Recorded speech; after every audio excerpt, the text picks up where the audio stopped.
जब भी तुम मॉक टेस्ट देने बैठ रहे हो और तुम अपनी एनसीईआरटी पढ़ने बैठ रहे हो और माइंड में आता है कि इस बार अगर सिलेक्शन नहीं हुआ तो माँ बाप को कैसे मुंह दिखाऊंगा, उन पड़ोस वाली आंटी के जो बच्चा है वो तो कर लेगा, मेरा नहीं हुआ तो मैं कैसे करूँगा। जो थॉट्स आते हैं और जो तुम्हारे करते करते चीज़ों को रुक जाते हो।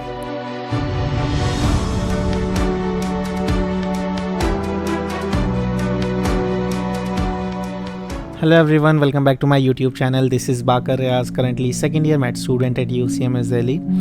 तो आज की वीडियो का टॉपिक है कि हमारा जो नीट के मॉक टेस्ट हम दे रहे हैं उनका जो स्कोर है वो स्टक कर जा रहा है, चाहे वो 300 पर स्टक कर रहा हो, चाहे 400 पर स्टक कर रहा हो या फिर 650 तक पर स्टक कर रहा हो। बहुत सारे बच्चों को डाउट ये है कि हम इम्प्रूव ही नहीं कर रहे हैं। आज जो मैंने मॉक टेस्ट दिया है, कल जो दिया है, सेम लेवल पर है, कांस्टेंट लेवल पर है, मैं उसको कैसे इंप्रूव करूं, मेरा ग्राफ ऊपर क्यों नहीं जा रहा है, तो फ़ायदा क्या हो रहा है मेरा मॉक टेस्ट देने का। तो आंसर आपके पास है कि आप उस मॉक टेस्ट का एनालिसिस नहीं कर रहे हो। सबसे बड़ी मिस्टेक आप ये कर रहे हो, जो आपने मॉक टेस्ट दिया। मॉक टेस्ट देने का मतलब क्या होता है, मॉक ड्रिल होती है ना, कि जो हम एग्ज़ाम फाइनल एग्ज़ाम है उसके लिए हम प्रिपेयर कर रहे हैं, या जब हम मॉक ड्रिल करते हैं तो फाइनल कोई कैलेमिटी के लिए हम प्रिपेयर कर रहे होते हैं अपने आप को, बट उससे हमें कुछ सीखना होता है। तो जो हमारी मिस्टेक्स होती हैं उस मॉक ड्रिल में या उस मॉक टेस्ट में, उस मिस्टेक को जब तक रेक्टिफाई नहीं करोगे तब तक जब फ्यूचर में वो सेम डाउट आएगा, सेम क्वेश्चन आएगा, तो उसको तुम वापस से करेक्ट कैसे कर लोगे।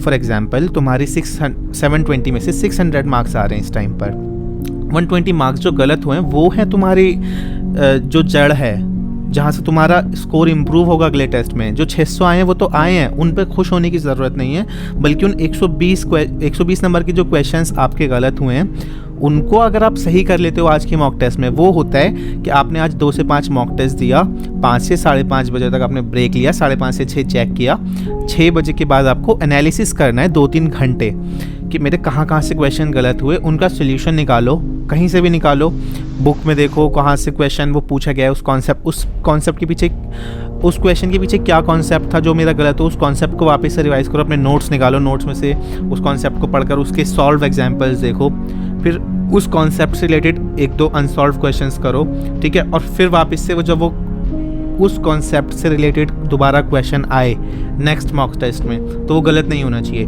इसका मतलब आप अभी ग्राफ पर जो चल रहे थे, अब आपने उस ग्राफ को थोड़ा सा और ऊपर कर लिया, किया नहीं किया खुद बताओ। अगर आपने वो मॉक टेस्ट में जो क्वेश्चन आपके गलत हो रहे थे और उनको आपने रेक्टिफाई कर लिया और उनको अपनी कॉपी में लिख लिया, बस 20 दिन के लिए थोड़ी सी मेहनत कर लो अपने आप को। अगर थोड़ा सा पुश कर लेते हो इस चीज़ में लेकर के, मन नहीं करता है मॉक टेस्ट में, मॉक टेस्ट देने के बाद 3 घंटे के बाद एग्जॉस्टिव फील होने लगता है, माइंड कहता है कि यार अब क्या पढ़ूँ मैं, मतलब 3 घंटे मैंने अपना दिमाग इसमें खपाया, अब इसके आगे मैं इसका पोस्टमार्टम भी करूँ। हाँ, वही करना ज़रूरी है। कॉज ऑफ डेथ पोस्टमार्टम के बाद ही पता चलता है, डेथ तो हो गई but cause of death, cause कहाँ से पता लगेगा आपको, जब आप उन क्वेश्चंस को देखोगे जो आपके गलत हुए हैं और उनके जब आप वापस से कॉन्सेप्ट्स उठाओगे, जब आपके वो कॉन्सेप्ट्स वापस से रिवाइज होंगे तो वो दूसरे क्वेश्चंस में भी अप्लाई होंगे और वो क्वेश्चंस आपके सही होते जाएंगे। तो वहाँ आपको पता लगेगा कि हाँ ये सारी गलती हो रही थी मेरी मॉक टेस्ट में, तो मॉक टेस्ट में अब जो मेरी गलतियाँ हुई थी वो मुझे वापस से रिपीट नहीं करनी है, ठीक है। You will be a fool if you repeat your mistake, simple सी बात है। तो ये चीज़ ध्यान में रखो और अपने मॉक टेस्ट अगली बार जब दो उससे पहले एनालिसिस करो।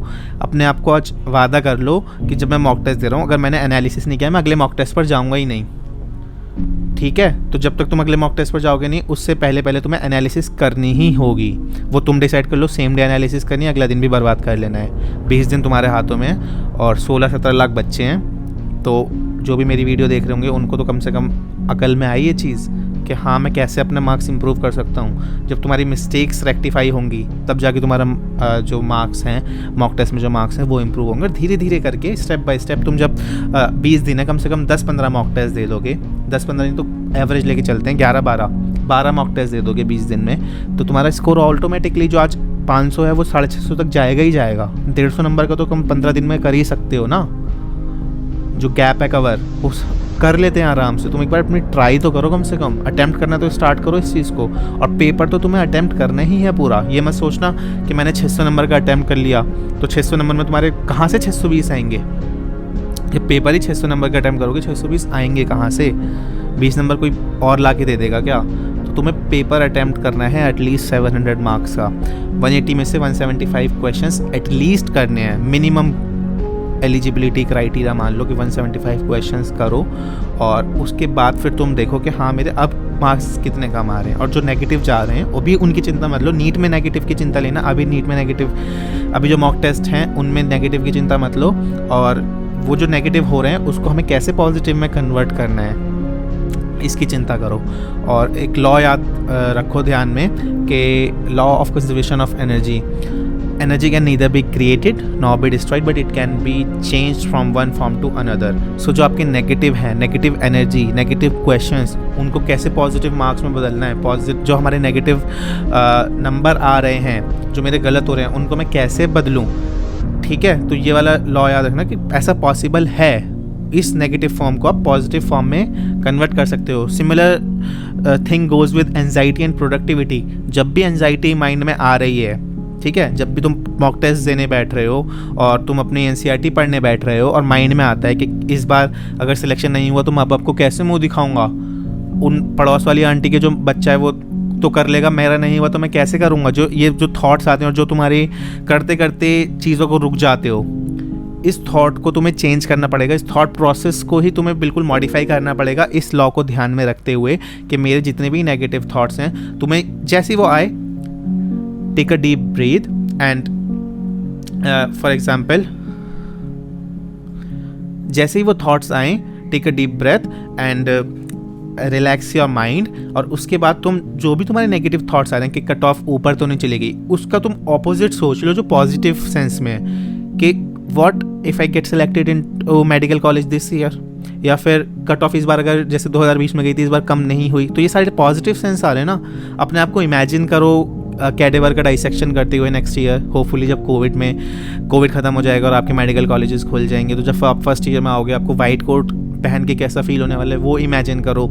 जब भी आप अपना मॉक टेस्ट देने बैठ रहे हो तो अपने जो नेम है उसके आसपास डॉक्टर का भी थोड़ा छोटा सा लिख दो, सो दैट इमेजिन पॉजिटिविटी जब तुम अपने अंदर से रेडिएट करोगे तो वो अपने आप आपके एक्शंस में झलकती हुई आएगी। This is what I used to do and this is what I suggest कि तुम लोगों को भी करना चाहिए। ट्राई इट, और अगर वर्क करता है तो मुझे कमेंट सेक्शन में बताना।